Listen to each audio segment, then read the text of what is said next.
Modernity turns male energy from this kind of Homer to this kind of Homer, passive consumers. And in The End of History and the Last Man, probably one of the most famous works of political science in the late 20th century, Francis Fukuyama, I think we all know the story. The End of History, the first part of the title, is about the end of the Cold War. Liberal democracy and democratic capitalism emerged triumphant. History is over in the sense of a contest between competing ideologies for how we're going to order our societies. The rest is a mop-up job. Nothing's going to overcome democracy politically and capitalism economically. But people didn't focus as much on the second part of the title, The Last Man. This is a phrase that Fukuyama took from Nietzsche. And I'll read a short quote from his text on this.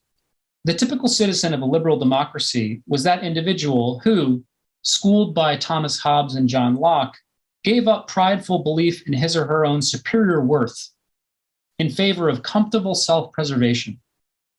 For Nietzsche, democratic man was composed entirely of desire and reason, clever at finding new ways to satisfy a host of petty wants through the calculation of long-term self-interest.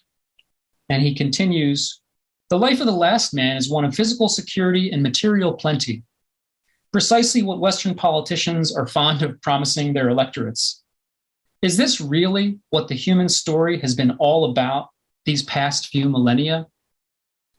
So modernity gives us peacefulness, comfort, security, but we lose a sense of, we're part of some great struggle.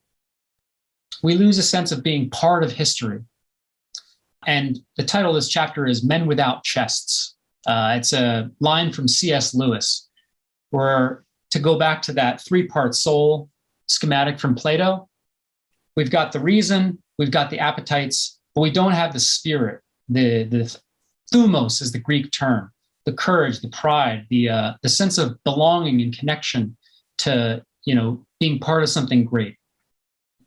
And buckle your seatbelt for this next line from a commentator who writes that in describing the shallow celebrity culture, the essential emptiness of the habitat of the last man, Fukuyama had a particular example in mind. He went to the same individual for illustration when looking for an archetype of megalothumia, which is greatness of soul. Who else but a developer like Donald Trump?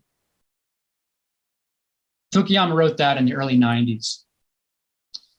In other words, the alienation and resentment felt by the last man, people disaffected with modernity, would make them an easy mark for a figure like Trump.